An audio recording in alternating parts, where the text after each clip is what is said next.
C'est un honneur aujourd'hui d'être ici. Monsieur le Président, pour plusieurs raisons. Nous sommes à la porte de Vincennes. La porte de Vincennes, c'est tout près de la porte dorée. Et je crois que la porte dorée signifie quelque chose pour son excellent chef de l'État. Ça a été le berceau du panafricanisme, de la jeunesse, du panafricanisme pour la jeunesse africaine.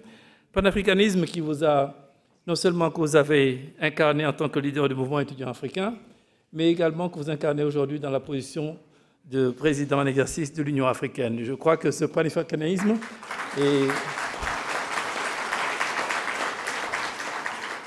est quelque chose qui est et je m'excuserai, Monsieur le Président, de faire cette confidence et de partager avec cette large audience ce que vous m'avez dit.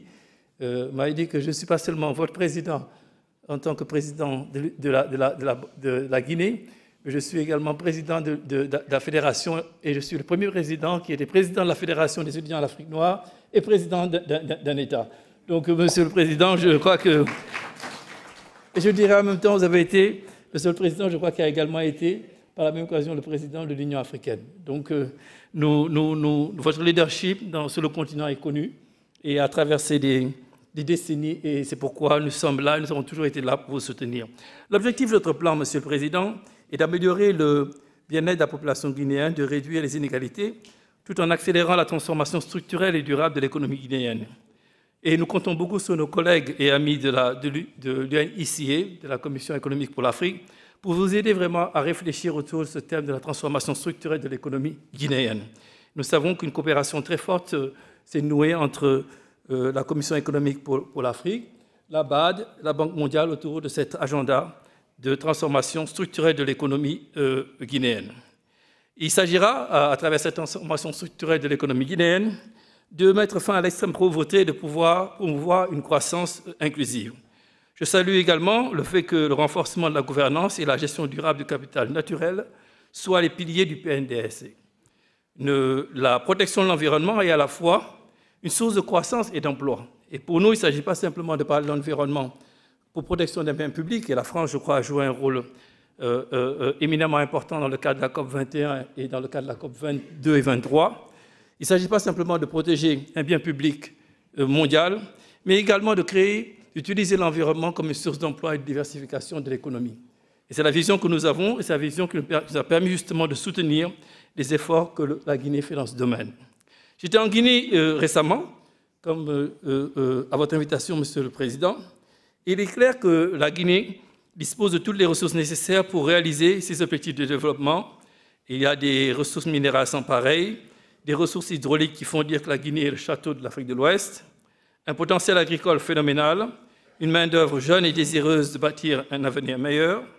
Et j'en profite pour souligner que lors de ma dernière visite, vous n'avez pas de diversification. Et Monsieur le Président, vous m'avez instruit de consommer plus de fognon.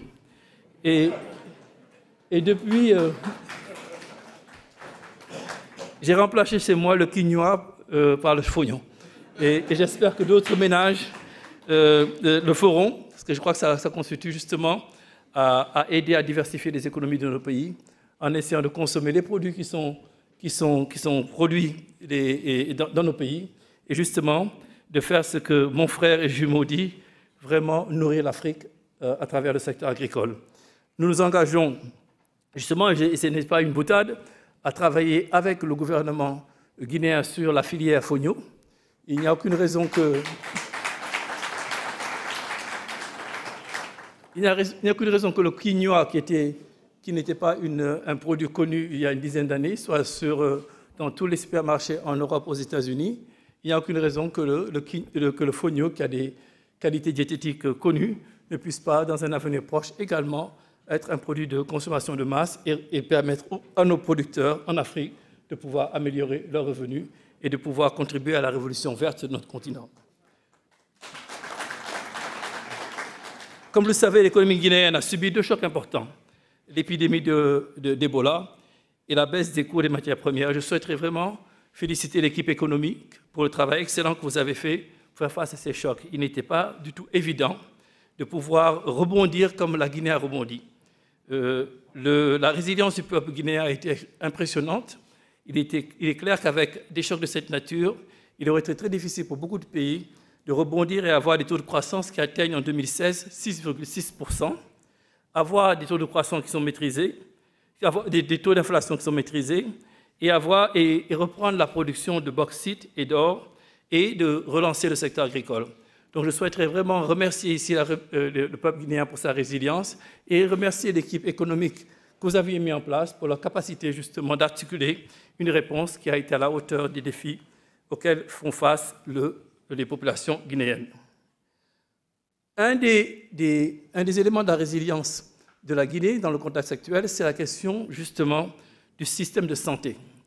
Il est clair qu'à la suite de la crise Ebola, il a été important de renforcer le système de santé. C'est pourquoi la Banque mondiale non seulement s'est engagée à mettre en place des appuis budgétaires et des ressources financières, mais travaille avec le ministère de la Santé pour mettre en place un système de santé qui soit résilient. Et c'est la grande leçon de la crise Ebola. Nous avons fait des progrès importants et nous continuerons à travailler avec les autorités guinéennes pour renforcer les systèmes de surveillance régionaux, mais également de mettre un système de santé qui permette justement d'atteindre les zones rurales qu'il était difficile à atteindre durant la période de l'Ebola. Et pour parler de transformation de l'économie, il est important pour nous de mettre en place 3 éléments. Le premier élément, c'est un cadre macroéconomique qui soit solide. Deuxièmement, d'avoir une capacité d'élaboration et de mise en œuvre des politiques. Et je crois qu'un thème qui est un thème récurrent, Monsieur le Président de la République, dans les conversations que nous avons eues, c'est la mise en œuvre, implementation. Vous avez insisté sur le fait qu'il est important d'avoir des politiques, il est important de les concevoir de manière claire, mais il est encore plus important de les mettre en œuvre et de les mettre en œuvre de manière agile et rapide. Et ce sera l'axe du travail que la Banque mondiale fera avec vous dans le cadre des années à venir. Le troisième élément, c'est une administration qui soit forte, une administration qui soit efficiente, une administration qui soit transparente, une administration qui puisse permettre justement de mettre le PNDSE. Et c'est un appel à la coopération française, je sais que c'est quelque chose qui vous intéresse tout particulièrement, de voir si on pouvait développer ensemble un programme de renforcement et de mise en condition de l'administration guinéenne dans les conditions qui permettent encore de pouvoir mieux délivrer. Je pense à des écoles comme l'ENA, l'école d'administration en France, qui certainement pourraient contribuer et aider à la formation des cadres guinéens pour permettre justement d'atteindre ce PNDSE. Nous allons certainement en discuter avec vous dans le cadre de nos échanges pour voir comment on pourrait aider l'administration guinéenne à justement améliorer la formation de ces cadres pour pouvoir justement faire face à ces défis importants auxquels nous faisons face. Le deuxième élément, c'est le secteur privé. Il est clair que, et cela a été mentionné, que le secteur privé est le moteur de la croissance. Sans secteur privé, je crois que, Monsieur le Président de la République, vous avez donné des orientations très claires. Vous avez été, je me souviens, à Abu Dhabi, quand nous étions ensemble à Abu Dhabi, la manière dont vous avez parlé au secteur privé, et vous avez expliqué votre vision et l'importance du secteur privé pour le développement de la Guinée. Cela s'est traduit par des efforts pour l'amélioration de l'environnement des affaires, avec l'amélioration que vous avez enregistrée récemment dans le cadre du Doing Business. Mais il s'agit de continuer, c'est un effort permanent. Ce n'est pas un effort d'une fois, d'une année, d'une journée, de 2 années. C'est un effort de longue durée, c'est un effort permanent. Et nous engageons, nous, dans le groupe de la Banque mondiale, à travers particulièrement la SFI, de vous apporter le soutien nécessaire pour améliorer l'environnement des affaires. Déjà, l'adoption de la loi PPP est un élément important. Il s'agira de mettre en place les décrets d'application et surtout de veiller à ce que ces décrets d'application soient mis en œuvre de manière rigoureuse et de manière transparente et de manière effective. Et cela est une action importante pour nous, pour continuer à attirer le secteur privé qui, aujourd'hui, montre un intérêt grandissant pour la Guinée, non seulement dans les secteurs traditionnels de la bauxite et de l'or, mais également dans les secteurs comme le secteur de l'agriculture, et c'est ce que nous souhaiterons développer. On est à un groupe consultatif, bien sûr, on veut parler de chiffres, d'argent, et je crois que le gouverneur pour la Banque mondiale, Madame le ministre, me regarde avec insistance et souhaiterait que je lui donne un chiffre. Alors, je vais parler du passé, je vais parler un tout petit peu de l'avenir. Donc, Au cours de l'IDA 17, c'était au cours des 3 dernières années, nous avons eu une allocation très très importante pour la Guinée. Mais le plus important, c'est ce que nous allons faire. Donc, il y a un protocole que nous avons d'habitude au niveau de la Banque mondiale, c'est de donner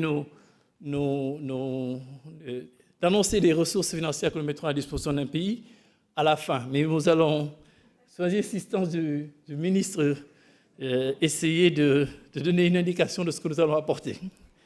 Et je donnerai une réponse pas de Normand, parce que je ne veux pas avoir de problème avec les Normands, mais je donnerai une réponse parcellaire, en disant que la Banque mondiale, dans sa partie publique, pour l'IDA, apportera pour le PNDS un total de 1,6 milliard de dollars.